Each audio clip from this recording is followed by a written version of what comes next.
You know what really makes us mad? Is wasting money on CDs with only one or two good songs. Yeah.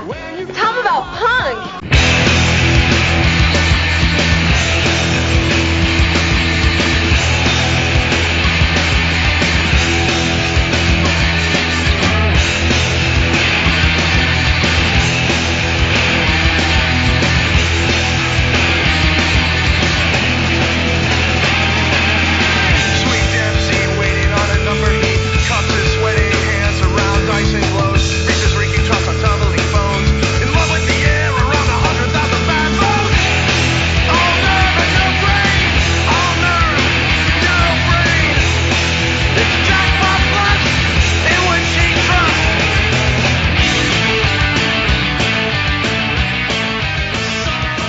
Okay, I've got a new intro for everybody. I think I know how I'm going to intro the show from now on.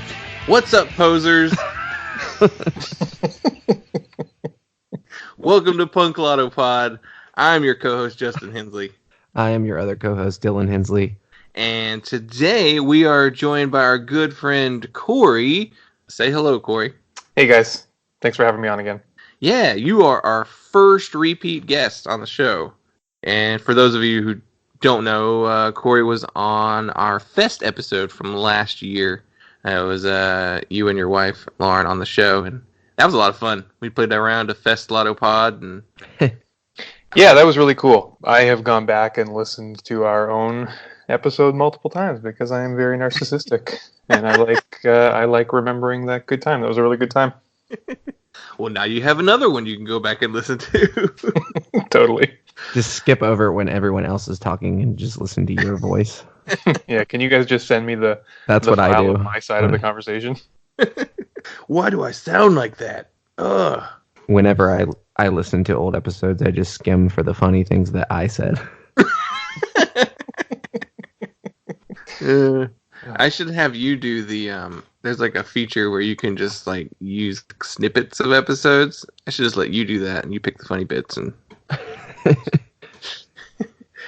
I have suggested to you before that you do a supercut of all the unintentionally funny things that Dylan has said. Do I even recognize it in the moment usually? No.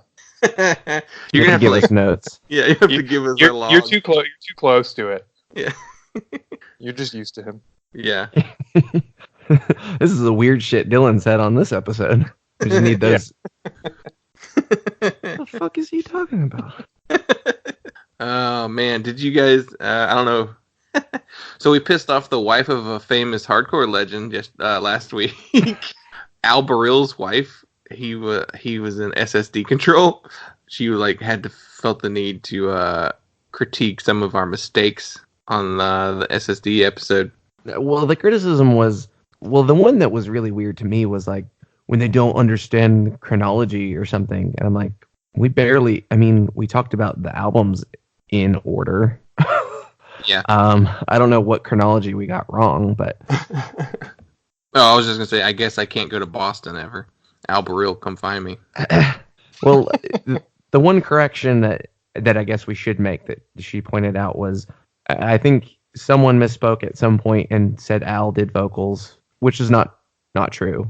And I was a little confused because it does sound like multiple vocalists on that EP. It really does. I thought there were more than one vocalist. So when you said Al, I think I thought, oh, that must be Al doing some of the vocals too. Because it really does sound like there's multiple people singing. So that knowing that now, I'm even more impressed with Springa's vocals on that. So yeah. It's got a pretty big range.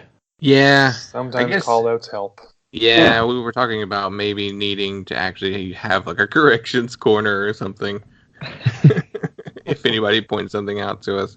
Yeah, that's fair. Okay, so for this episode, we got the year 1978. I believe this is the second time we've done 1978. Do you remember what the other 78 albums were that we'd covered? I think you did the Saints. We did the Saints, yeah. Right. And the EP, was that the Sudden Fun? No. Was it? I should have done my research before recording. It was Joy Division. Oh, right. Edgelord Division. Yep, that band that's okay. So, the shirt was cooler. Yeah. As usual, we like to go to Rate Your Music whenever and check out the charts to see what some of the bigger trends are. And right off the bat, I'm hoping I have the right. Number 1 is Wire, Chairs Missing. Yeah, Wire, Chairs Missing. Yeah, so funny. We've already talked about a lot of these, but yeah, number 2 is Talking Heads, more songs about buildings and food. Number 3 is Devos, Are We Not Men? I guess we pointed this out before, but what are the trends? It's only 1978, so we're still very heavily in the British punk boom, and there seem to be a lot of art punk records on here. Yeah, things started to shift towards post-punk and new wave right off the bat. I mean... Yeah, this is the year of the first Public Image Limited album, isn't it? Yeah, right? Yeah, first issue. It came out in December of 78, but... What year did the Pistols break up? Was it 77 or 78? Probably in spring of 78, if I remember correctly. Yeah, they weren't around very long. Yeah. Yeah, I went a little further back and started looking at like the second page, and I'm getting into a lot of bands I don't even recognize. I'm assuming a lot of them are just British punk bands. Mm-hmm. Yeah. Not, even for being 78, is this a good year for punk? I don't think I have a good conception of that. For me, I feel a little unqualified to give a solid opinion. It's not an era that I spend a lot of time in. Mm-hmm. And the albums that are populating the charts here, at least on this site, are either albums that I don't spend a lot of time with, or that I have just straight up ignored or discounted. Don't lie, you're a huge Pure Ubu fan. I think I've listened to Devo once in my life, and it just didn't do anything for me. Oh, wow. You've heard Whip It once in your entire life. Yep. That's right. Go for it. I think I actually kind of gravitate towards the weirder stuff on this list. Like what? The more outside of maybe like the Ramones and Clash, which, I mean, Road to Ruin and Give 'Em Enough Rope are both on this list. And those are both great albums. So, if you say so. Yeah, I mean, there's a lot of stuff on here that I listened to when I was first getting into punk, but at this point in my life, I'm not going to go back and listen to Sham 69. I mean, even the stuff that like might still hold up, like the Real Kids or the Boys I'm seeing here on this list, it's just not something that I revisit with any frequency or with any desire to revisit. Yeah, I feel like a ton of the bands wound up, like their sound is very, very similar to each other. So you just kind of, pick the couple you like from this era, and that's who you'll go back to. I don't see going back to the Adverts or the Boomtown Rats, more often than just going and listening to the Buzzcocks or, Yeah, for sure. Susie or the Clash, and yeah. Well, I guess we spent a little enough time on the charts. So for this episode, for our album for this episode, we got number 5 on the Rate Your Music charts, and it is X-Ray Spex and their album Germfree Adolescents. Art-I-Ficial!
Formed in 1976 in London, UK.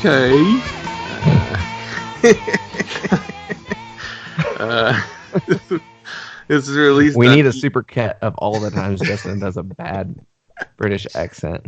Just really alienating everybody we possibly can today. There's going to be a lot of just little clips of him going, UK subs. Because anytime they show up on a list, it's UK subs. That's how they say their own name, isn't it? It sounds like Crass introducing the UK subs. Oh, you slags. For our UK listeners, I apologize. This was released on EMI Records, and the personnel on the record is Polly Styrene on vocals, Jack Airport on guitar. You guys think that's its real name? It's a family name. That sounds like you were trying to think of a name, and you're like, my name's Jack. And you saw a sign for the airport. They're from the London airports. There's Paul Dean on bass, BP Herding on drums, and Rudy Thompson on saxophone. The saxophone will play a big part in our EP we talk about this week as well. Yeah, I've got some saxophone notes and questions for you both later. Sweet sax. Yep. And the record was produced by Falcon Stewart. Do you think that's a real name? I hope so. Falcon. I'm naming my first child Falcon. Falcon Airport. So Jack Airport and BP Herding were also in the new wave band's Classics with an X Nouveau. Nice. After X-Ray Spex broke up. That sounds like the name of a porn store. Classics Nouveau. Oh yeah. And Polly Styrene also had a solo career after the X-Ray Spex. So, what did everybody think of the record? I don't love it, but I don't dislike it either. Mm-hmm. I think it's really interesting. I think it's an important record to listen to if you're interested in the history of punk. It's not something I'm going to go back to. There's some really good songs on here. Some great songs. And there were some surprises too. I kind of had an idea of what X-Ray Spex sounded like. And I mean, it's kind of like the obvious, like, oh, Bondage, Up Yours. Yeah. You know, the songs that you know that get played in every punk documentary where they talk about X-Ray Spex for 30 seconds. Yeah. Yeah. But then there were some surprises like Warrior and Woolworths. That's a standout track. There were a couple of other songs like that I was like, oh, that's different. I didn't really expect that. It's a little more laid back and has a different vibe, I guess. I don't know. Yeah. Yeah. For me, so this is an album that I remember listening to, not a lot when I was first getting into punk, but a little bit, and just not really making its way into my listening habits. But this album for me was way, way better than I remember. I really, really liked it. And that's even with that disclaimer that this is not my favorite era of punk. This is not my favorite kind of punk. Mm-hmm. But I liked almost everything about this record. I thought the guitars sounded so good. Yeah, the guitar playing was really incredible. There were a lot of really cool riffs on that record. Yeah, I was actually very surprised at how good the guitars sounded, how well they were recorded. I don't know if that was just a remastering thing, maybe, but I don't know. It sounded. You can only remaster something so much, and yeah, I agree. I really enjoyed the record. Like, I had fun listening to it. A majority of the songs I liked to loved. Like, I don't think there's even a song on here that I outright disliked. There may be some moments that I was just like, it's okay. I'd maybe skip it. But for the most part, this was an easy album for me to listen to, like, all the way through a couple times, getting ready for this episode. Yeah. And I kind of feel like Dylan. I couldn't really think about what to expect before I listened to it. like, I don't know how I forgot this, but I completely forgot that they had a saxophonist in the band. And that took me by surprise, but I really enjoyed it. I thought it was a necessary element to the band. Yeah, I agree. I really enjoyed the sax playing on this record. It's the type of sax playing that could drive me crazy if they weren't attempting melody. You know, how like Flipper, it was just used as a dissonant additional element. And yeah, so I actually have that in my notes here that to ask you both about saxophones in punk. And I will warn you, I'm gonna contradict myself later, but I'm gonna ask this to you almost accusatorily. Why do you hate the sax in Flipper, and why do you like the sax in this? Well, do you want an answer now, or do you want to wait till later? I really like the sax in Flipper. I thought that I thought you guys gave that album a hard rap. I don't think I disliked the sax in Flipper as much as Justin. But I think I also have... overall really hated that Flipper album. Yeah. I don't know. I think I overall have a higher tolerance for the saxophone in general. Okay. Than Justin does. I don't know if you remember growing up. I used to say that I hated the saxophone. Yeah, I do. I used to hate the saxophone. There's something about the... What do you call that? What is that effect called that the sax squeal? has? Yeah, that squealy... It can be a very nails on a chalkboard sounding instrument. Like, it can be played in ways that are really abrasive. Yeah. And it gets used for that purpose a lot. But I don't even like when it's being played smoothly, like it's not even trying to be abrasive. There's something about it that sometimes even now as an adult, I'm like, I don't like that. I would rather hear a trumpet or a trombone more than I would rather hear. It's the reed, I guess. Yeah. That has that. It has that kind of almost like multiple voices to it, you know? Yeah. I don't know. With the Flipper, it felt more... I think it was designed to get on your nerves. And with this record, to me, they're trying to do something. And they may not have like the most skill as a saxophone player, but they pull it off. Like they successfully make it fit with the music. So yeah, I don't know. That's fair. I mean, everything I heard on this record, the saxophone never sounded... The sax never really sounded off key or anything. No. To me. Which is something that happens a lot early on with punk bands trying to use saxophones. Yeah.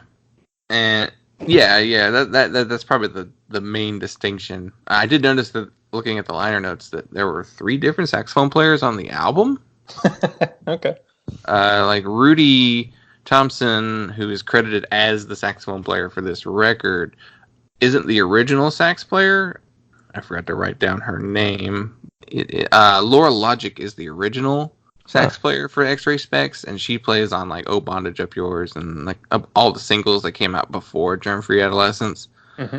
And then she left the band right before this record, before they went to the studio to record this record. And I want to say there was another saxophone player who maybe just helped out. Ted Bunting plays saxophone on "Identity" and "The Day the World Turned Dayglow." And then Laura Logic plays it on "I Am a Cliche" and "Oh Bondage Up Yours" listed, but I think that's for the extended edition. Yeah.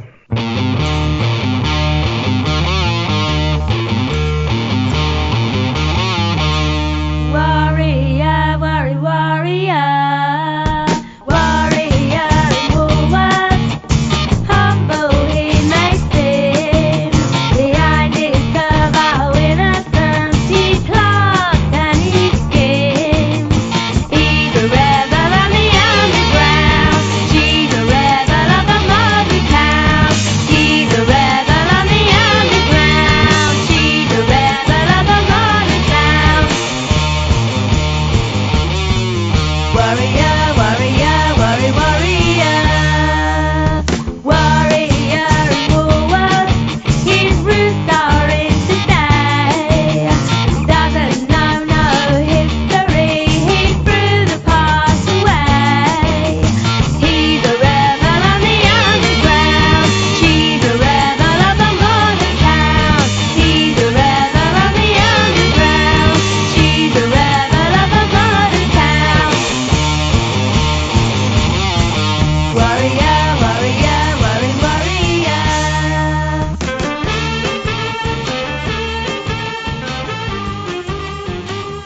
interestingly, I saw that this record wasn't released in the United States until 1992 or 91.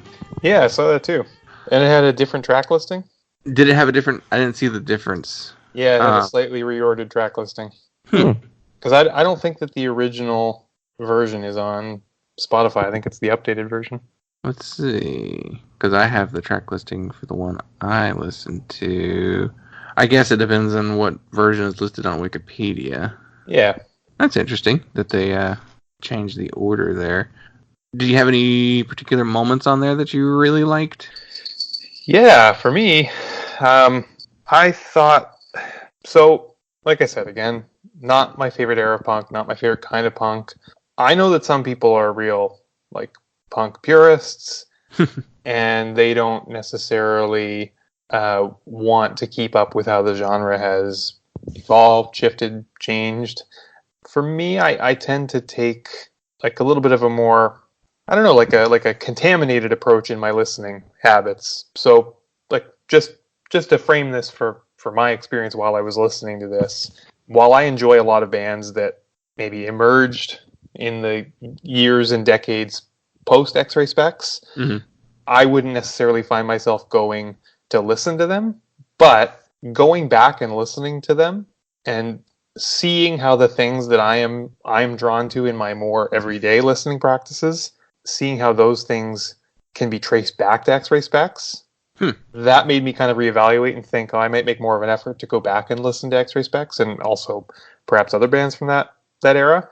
You know, I was when I was listening to Genetic Engineering, the intro to Genetic Engineering almost to me sounded like proto-hardcore. It just had a really like early hardcore intro style. And then it kicked into just like, you know, what X-Ray Spex sounded like, but that intro to me sounded like a bit of a precursor to hardcore. For that song, I distinctly remember writing down that it had like a pub rock vibe, which would make complete sense because most British punk is derivative of pub rock from this era. Yeah. But I could see it being a harder sound too, so I could see how you could see like how hardcore borrowed from it later. Yeah, and vocally too, for me as a listener, women in punk, women vocalists is something I'm very drawn to, and always have been. And so for me, as I was going back and revisiting this after a very long time not hearing it, I was suddenly hearing traces of polystyrene in some of the bands that I still actively listen to. I was hearing her in Mia Zapata from the Gits. I was hearing her in Kathleen Hanna, Bikini Kill, and La Tigra. So yeah, just going back to it and then hearing the traces throughout the music that I listen to more regularly was really cool for me. Yeah, I definitely, I wrote that down too. Kathleen Hanna's vocal style is very, very reminiscent of Polystyrene's voice. They have that almost scratchy, squeaky element sometimes when they get really loud that they hit sometimes. And I really loved her voice on this record. Yeah, her voice is really strong. It can be. She has this kind of really strident voice, but it's not it doesn't go too far. It never really irritated me. Even though she's really, really up front and really poking through the mix a lot. It was never annoying, the way that you would maybe expect, and the way that a lot of other vocalists in other punk bands from this era are kind of all right, back up. Yeah, her voice is really strong and again, similar to the sax, in a similar range as the saxophone on this record, but not off key and I mean, her voice is powerful on some tracks, like the mentioned Genetic Engineering. There's some real big moments with her voice, and then at other times, songs like Warrior and Woolworths or I Can't Do Anything, there's almost this sing-songy 50s girl group vibe. Yeah. Mm-hmm. Which I really enjoyed too. And then she would do the snotty 77 punk thing, doing in Art-I-Ficial, Johnny Rotten type vocals, and she could do a lot of everything, and I think it's because I read somewhere that she had like opera singing training, like she learned to actually sing. Yeah, I was gonna say she sounds like she's got some classical training. Yeah, she could use, like, she was like using vibrato in a couple places, and it was like, oh no, this is someone who really knows how to sing, who's just doing us, like, she's just being stylistic, you know, she's making choices. And she had a single before X-Ray Spex started that was just a reggae song called Silly Billy. And I mean, it was an enjoyable little like reggae track, like just like a British reggae song. And it's her voice, but it's just her doing a simple, she's not doing the punk snotty thing, like she's just doing a reggae thing, which is interesting. Because even her later like solo records, she's doing a more reserved, I guess, like a more polished singing style on her solo records. But yeah, I think her and the saxophone and the guitars are they're like the stars of this band. I can't tell you what the bass or drums are doing on this record. I really like the sound of the drums. Yeah. Yeah. Yeah. I mean, just for me, everything about this album did it for me. Mm-hmm. Yeah, I mean, I really enjoyed it. With it. Yeah. Genetic engineering!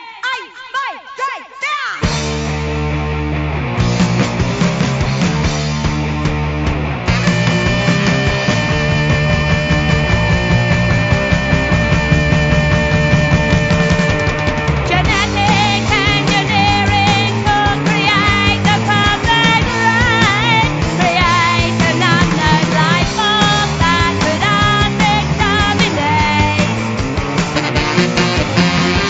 Introducing what the climate that coordinated life, whose expertise proficiency surely dig our grave. It's a very tempting will biologists predict. When he becomes the creator, will he let us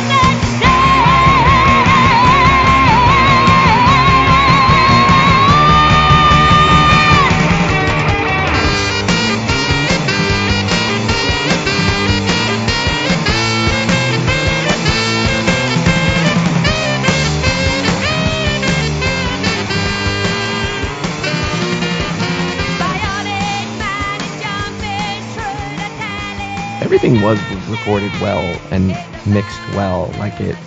This has a better production value to me than really all of the Sex Pistols and like the early Clash stuff that would have been contemporary to this record. This sounds like a better recorded record. Yeah, than that was my thinking. Most other British punk that was released that year. Yeah, because like the Buzzcocks put out Another Music in a Different Kitchen and Love Bites, and this record sounds way better than those two records. And it could be a remastering maybe thing, in terms of what we're hearing. But if the recordings weren't there, yeah, then there's only so much you can do with remastering. So yeah, it may just, they may have just given a little more dimension. But yeah. So I didn't take very many notes, but the one thing that I have floated by you in the past about your podcast that I would like to introduce to your podcast, all right, is a tattoos based on bands. I know we mentioned it once with Endpoint, but I forget to look it up every time. I didn't forget. So I'm going to drop these into the chat.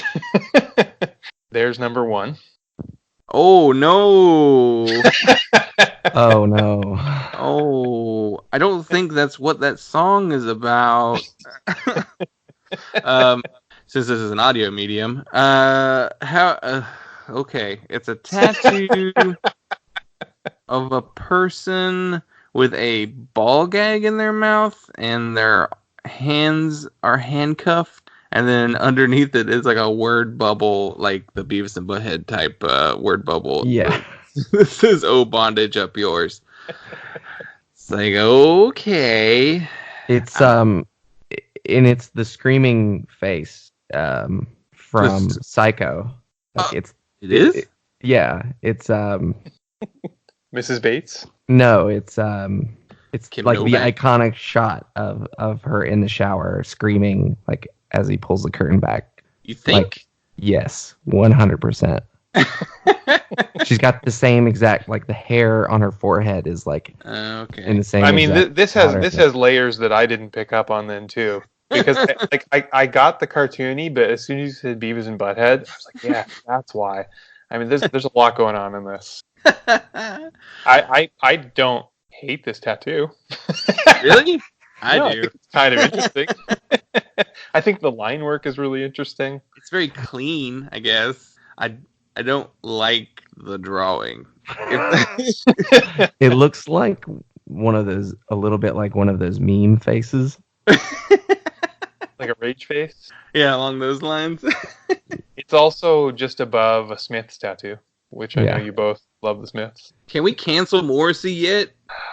Yeah. He's an outright white nationalist. Yeah. Right. I mean, All right, tattoo number 2. All right. Oh boy. oh boy. Ooh. What? Well, it's colorful. I think this is polystyrene. Yeah. I think so. That's what I would assume. It is a portrait of polystyrene. Looks like she's wearing a military helmet, which may be a reference to a specific performance, because I read something about her wearing a military helmet at one show and then her regretting it later. Okay. So Here, I found a picture that's a good reference. Let me send it to you. I may need to include these in the The show notes. yeah, Definitely include them in the notes. so people can get a look at it. Okay. Yeah, Definitely. totally. It's got that Cosmos, I guess that's a dress or something she's wearing there. Yeah. So that's included in the actual tattoo. And it's got like laurels underneath it and Yep. a frame around the top. The likeness is a little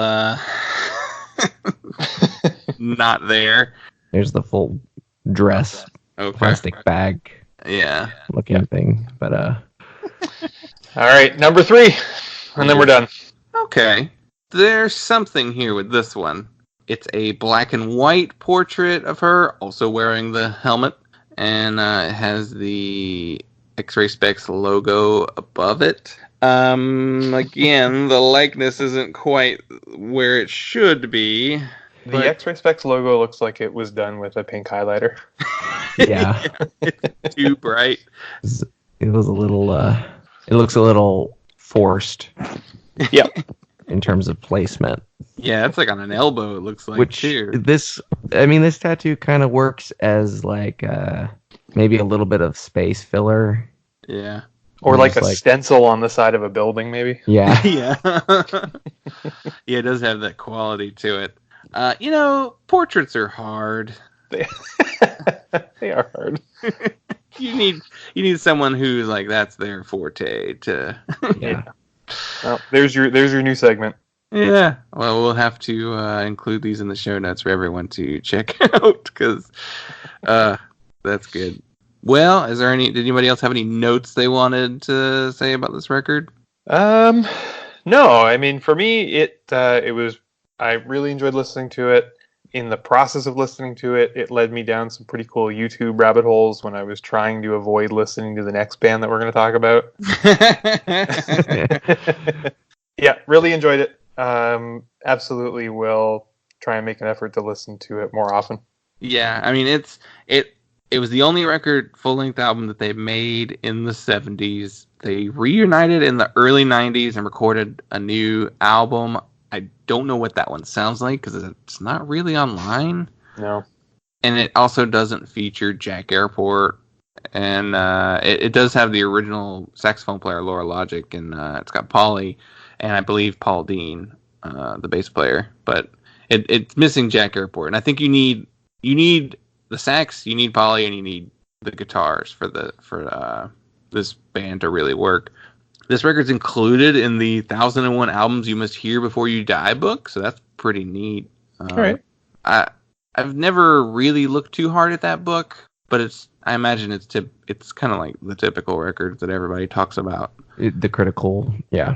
Yeah, but it's cool that this one's included because I don't know that if you had to guess the 1001 records, if you necessarily would have picked this one. But I don't know, maybe there's a lot of records in there. Well, there's 1001. Right. That's a lot. I mean, that's a lot. I mean, I probably would maybe if I had to pick 1,000 records myself. This would be in there. But what would everybody rate the album? I would rate it really high. You guys do it out of 5, right? Yeah. Yeah, I would give it a 4 out of 5. So just a 4 overall. Yep. Yeah. I'd give it a 4.25 maybe. I think I'm probably with Cory, about a 4.0. We bullied you into liking this record more. I mean, I liked it. I never said I persuaded. disliked it. I specifically said I didn't dislike it. Yeah. I just didn't love it. I'm not a 5-star man. No, I don't think any of us are on this one, but that could just be due to it being a 70s style punk record, and that's none of our particular favorite era of punk.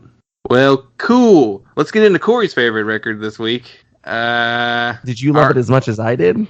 Oh boy, I wonder if I'm going to be in the minority. Let's see. Oh boy. Okay, so our EP is number 17 on the EP charts, and it is The Deadbeats, Kill the Hippies.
Battle of the Saxes. Oh boy. Okay, so I'm going to contradict myself. As I mentioned earlier, really, really hated the sax in this. Really hated it. Was annoyed throughout. Just wanted it to stop. For a 9-minute EP. I know, it's so short. It probably took me 2 hours to listen to this. Just stop for 30 minutes between every song. Yeah, I needed a break. Not even every song. Sometimes just 30 seconds was enough.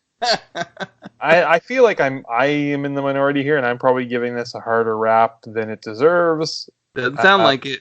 I really, really did not enjoy this. I mean, I don't have a whole lot to say about it in particular. I thought the first song was, in comparison to the rest, okay. Mm-hmm. Like, that's about as high praise as I can give it. The first song was just okay. I thought, like, vocally, the first song, not tone, but like cadence wise, it reminded me a lot of Morris era Black Flag or Circle Jerks. And I think, as you both know, my least favorite era of Black Flag. I don't like the Circle Jerks, but that's what I thought of. So I guess it fits within the time. And then it just got worse. And then Brainless was track 2. Yeah. And all I wrote was, Brainless is really annoying. I listened to it this morning before recording, which I have a bad habit of doing that, especially with our EPs. And Dylan always waits till the end to listen to the albums. Last chance. So I think being like that, it was like 9 o'clock in the morning, and I'd only been awake for like an hour listening to this. I'm just like, oh my god, ugh! Like, all of it is annoying. Like, it's just the first song. I wouldn't say that was just okay. I thought it was bad. Like a bad parody of like an early Dead Kennedys song. Yeah, It's okay. like someone taking that kind of like goofy, abrasive, like not really social commentary, but trying to sound like social commentary.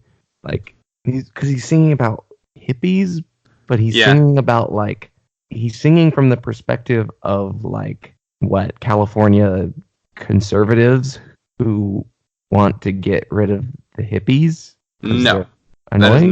that is not what the song is actually about. He didn't seem to really know what he was trying to say. The song is a tongue-in-cheek song from a punk's point of view of hating hippies. It's definitely how punks view hippies, is what the song is supposed to be. And it's there's a line in it that says, "Kill the hippies because you need a scapegoat." He repeats that line like 4 or 5 times in the song. So it's placing, I don't know exactly what they're being scapegoated for, but it's about the attitude that punks had towards hippies of disliking them and thinking they're losers. And it's an attitude that has persisted, I guess, through punk history. Punks don't like hippies. They still don't for some reason, even though politically they're not that far away from each other. Well, okay, since you two did not like it very much, give us your hot take. My hot take is I didn't hate it. I kind of liked 1 or 2 of these songs. 2 of 4?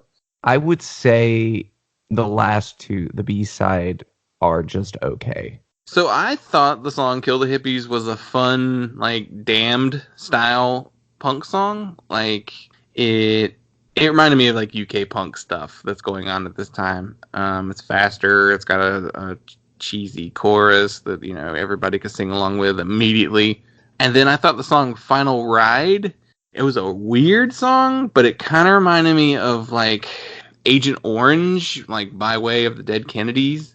It was just a strangely structured song, but you know, I didn't dislike it. I thought "Brainless" was the worst song.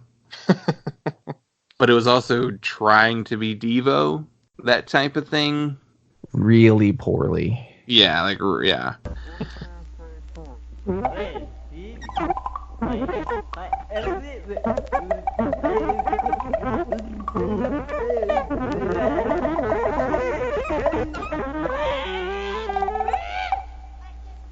I can't care, I don't care, I can't, I'm brainless. No way, man, no one upstairs, not gonna say I'm a hopeless case. I can't care, I don't care, I can't, I'm brainless. Look up a test, learn to learn, not gonna say I'm a hopeless case. I can't care, I don't care, I can't, I'm brainless. Just make noise, stare into space. Not to say I'm a hopeless case. I can't say, I don't care. I can't, I'm brainless.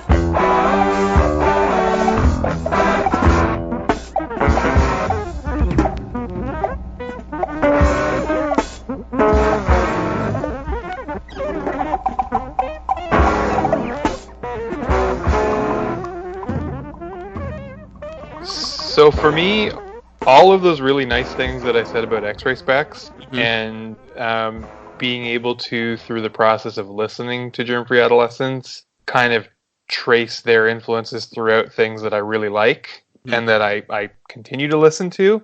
For me, listening to Deadbeats was like just a direct line to a particular era that I found myself in for a brief time, but not really enjoying.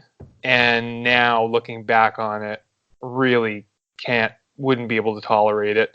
Just that like early to mid 2000s, like skronk punk that was in for a little while. Like I'm thinking of bands like The Plot to Blow Up the Eiffel Tower, or I don't know if either of you ever saw them. I saw them probably too many times for a band that I did not like. Or a band that I, for a long time, probably pretended to like, but now, if I were to listen, I'm going to listen to them later to see how this opinion holds up. But that Discord band from the early 2000s, Black Eyes. Oh yeah, yeah, I could see that. Just like skronky, out of tune, out of place, horrible sounding saxophone, like vocalists who just have no business being vocalists. Yeah, like awkward political statements, awkward and obtuse. Just really hated this EP. Really hate the plot to blow up the Eiffel Tower. How do you feel about the Blood Brothers? Or holds up better. Holds up better than the plot to blow up the Eiffel Tower, but that's probably because they didn't have a saxophone. Yeah. I think Black Eyes might have had a clarinet as well. Oh no. I saw Black Eyes once live in Ottawa in a little club, and I remember taking multiple friends to this show and, like really rallying up a crew, like, come on, we got to go see Black Eyes. This is going to be great. And multiple friends leaving. There was this other DC band that opened for them called Art-I-Ficial. And I'd like to find some Art-I-Ficial as well. Art-I-Ficial was, I believe, a trio. I might be misremembering this, but I want to say it was 2 bassists and a guitarist playing like really complicated bass lines and really minimal guitar, and all 3 members singing, but it wasn't really singing. It was kind of just like breathing and making noises. Like they would be like,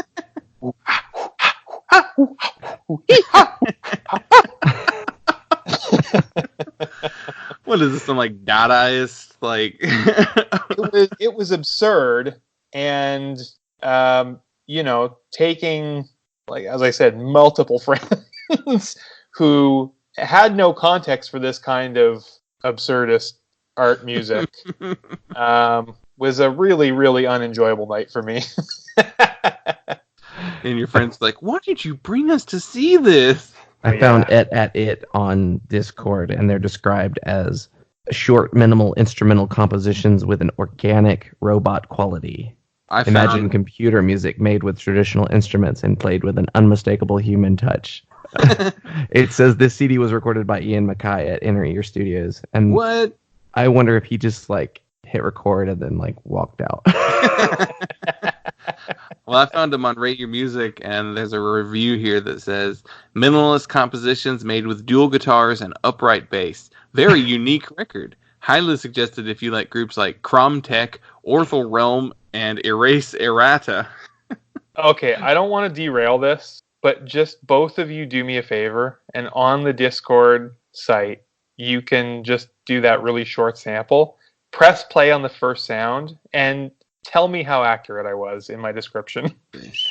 Because this is now an almost 20-year-old memory, and maybe you can drop a sample in the show.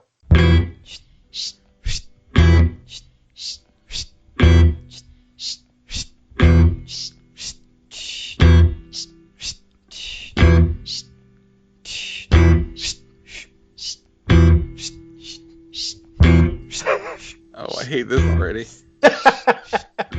I wasn't wrong in my memory. They played for so long. The worst bands always do. Is this the whole song? Basically, yeah. Skip to Yeah. The Deadbeats. Oh, boy. Yes, they definitely fall in with like the MX80 sound and like all the art punk stuff that we have already talked about in terms of how much they annoy me. I wish we would quit getting tricked into listening to art punk bands, because MX80 Sound Flipper and Punishment of Luxury are like the 3 that I thought of. I was like, oh no, why are we doing this again? And we just did MX80 Sound a couple weeks ago. I like tricked into it as though you haven't done this to yourself. You've made choices. I'm pretty sure it was one of those things where I heard the first song and I was like, oh, okay, it's like a damn style British punk thing, and then I learned that they were not that at all. Here's some personnel real quick.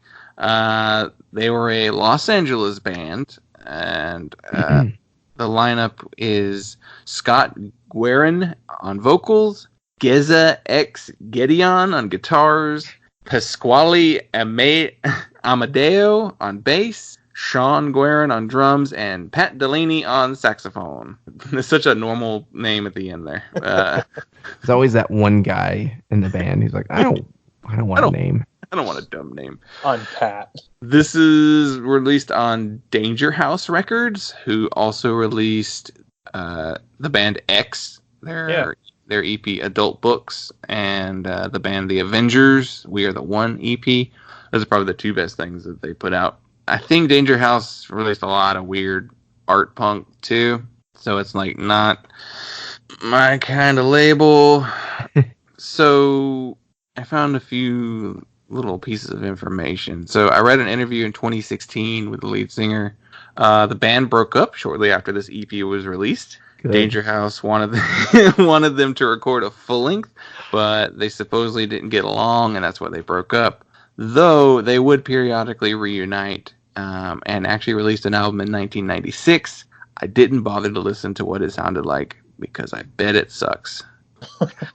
Then they played recently in recent years in LA. I saw a video, not a video, I saw a photo of one of their performances where the lead singer is wearing like a black jumpsuit and it has dildos attached all over it. So they're just hanging off of him, like. And so I read weird stories about the band wearing like crazy costumes and like doing all sorts of stunts. And tell me if this is the type of band you would like to see.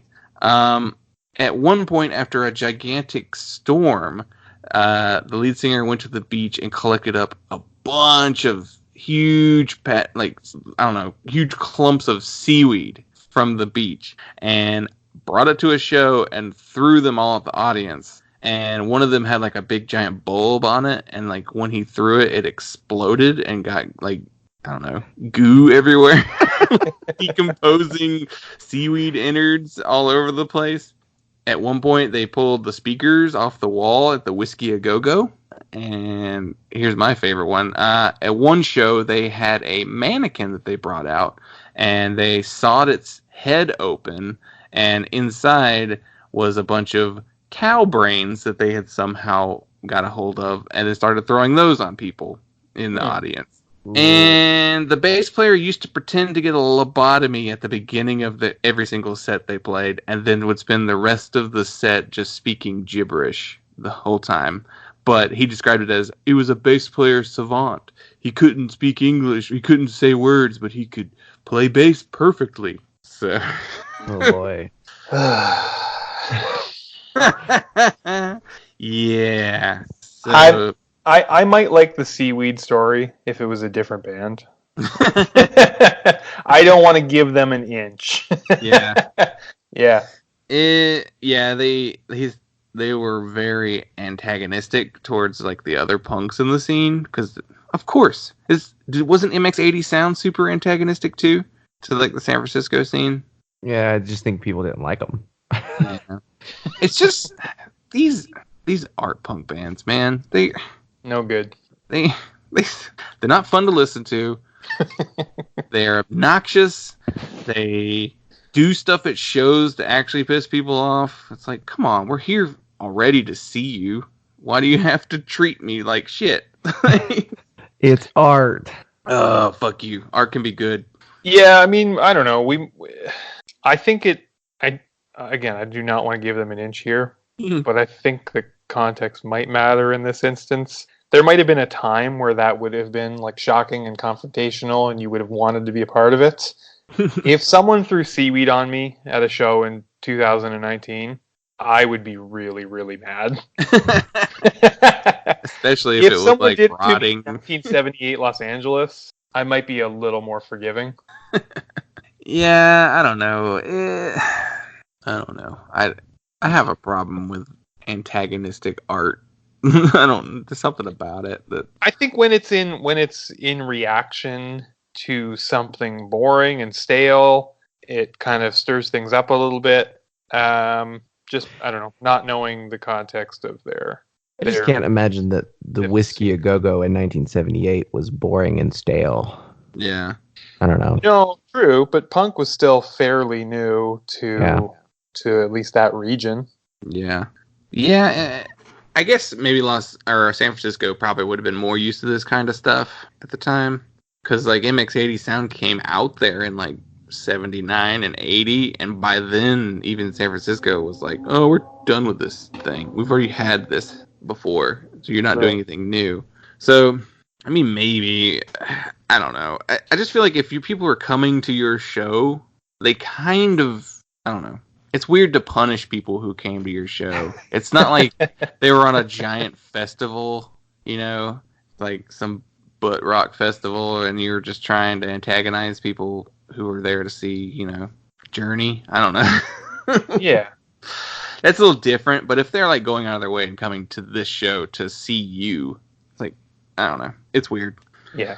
All right. What would everybody rate this album? A 1.5. Really didn't like it. Don't want to hear it ever again. With the YouTube rabbit hole, found way better stuff. Like there's better early California punk if you want to get into early California punk. Yeah. Like when I was clicking around, I remembered how good that first Urinal 7-inch is. Yeah, that was the first suggested link. Yeah, I haven't listened to that in years. I didn't stop that one every 30 seconds. Yeah. It reminded me of that band Sudden Fun that we covered before. Like they were like another lost 70s punk band from LA, while everybody else was focused on, you know, the CBGB art scene and like, you know, UK punk. So, but I think it's lost for a reason. Personally, since I didn't hate it the way you guys did, I'd probably give it a 2.75. Okay. I kind of liked the song Kill the Hippies. I don't know why. I enjoyed it, but I did. And the weirdness of the song Final Ride. Yeah, I was weirdly okay with this while hating so much other art punk. Yeah, I wouldn't give it I think I'd probably give it a 1.5 as well. I did not enjoy it. I don't ever want to revisit it. Yeah, my rabbit hole, my YouTube, the immediate next thing that started playing for me was a band called The Eyes. They were also on Danger House, and the 30 seconds or so that I listened to that before stopping it and moving on to something else was way better. Yep. So I'm actually probably going to go revisit that. But supposedly one of the members of this band was in the band The Bags. Okay. Yeah. And I think they were another like sort of art punk band, but I distinctly remember their name like being mentioned in reference to. I think I found a playlist that John Doe from X had made, and it had like all these bands on it, like the 77, 78 LA punk bands on it. Mm-hmm. So it's interesting to look at them in comparison to X, who were probably the biggest band in the scene at the time, and how very different they were. But yeah, this is probably nothing I'm going to go back to ever. Yeah. Well, all right. So next week, we got the year 2013, and we have number 138 on the album charts, and it is Dikembe and their album Mediumship. And our EP is number 157, and it is Revivers, Bicker, and Breathe. So that's going to be a pretty interesting episode, and we may have a potential guest on that one as well. So, well, thanks a lot for doing the show, Cory. Yeah, thanks again for having me. It was really fun. I think it's really cool that you guys have been doing this for so long. Did we win? Yeah, I think X-Ray Spex is a win. Yeah, if that album was much shorter, then it would have been closer to like a split, like a tie. But actually, I would say the album's so good that it's overall a win. Yeah. Yep. Yeah, and anytime you want to come back, this is fun and way easy. So, Yeah. as always, you can continue to follow us on Twitter, Instagram, and Facebook. We're at Punk Lotto Pod. We barely use the Facebook, but it's there. We have an email address. It's punklautopod@gmail.com. And our website is punklautopod.simplecast.fm. Yeah, please rate, review, and subscribe. Our show is on iTunes, Spotify, Stitcher, and Google Play. And yeah, give us a review. I guess that'll do it. Cool. How is this going to work? Stop the recording. Saxophone, saxophone.